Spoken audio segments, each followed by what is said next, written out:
In the before times, my days consisted of an hour-long commute on the subway, long workdays spent in an open-plan office surrounded by colleagues, a post-work gym class, and then usually a quick trip to the grocery store to pick up a few things for dinner. I'd get home around 8 p.m., having just a couple hours to wind down until I went to sleep, and then did it all over again the next day.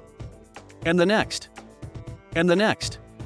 Honestly, I thought nothing of it. It's just how things were, and most of my friends and colleagues had similar schedules.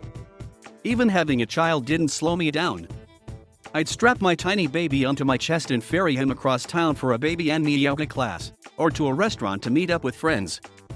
My bag was stuffed with items to keep him happy in case of an emergency: string cheese, rattles, a bottle of milk, those weird puffed snacks that babies eat. My shoulders had long grown accustomed to the weight, an entire life being schlepped from place to place. And I loved it, truly.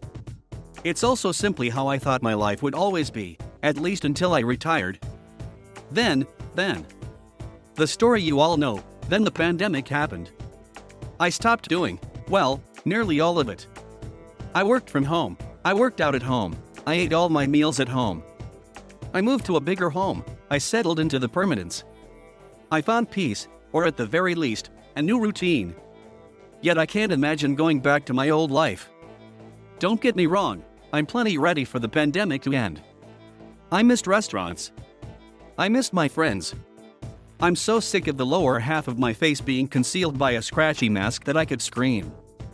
But my ways have changed in the past year. I'm a homebody now. Sometimes an entire day will pass without me leaving the house. One day I was browsing Twitter and I stumbled across this tweet, as did the hundreds of thousands of other people who liked it. It put into words precisely how I felt while giving me reassurance that I'm not alone.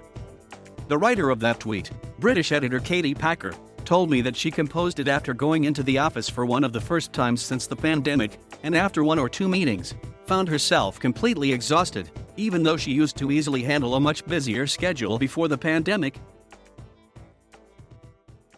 The difference between my energy levels was just crazy, Packer said. I know what she means. The energy required to do almost anything feels overwhelming these days. Deborah Sarani, a psychologist at Adelphi University in Garden City, New York, said there are two reasons why we're feeling this way. The first is simple: we're exhausted, all of us. There is a true physical fatigue from living in the margins of trauma, Sarani told Team RW. We know from people who have been through extraordinary experiences that a lot of the time, what you were once able to do, you're kind of baby stepping as you enter back into the new normal.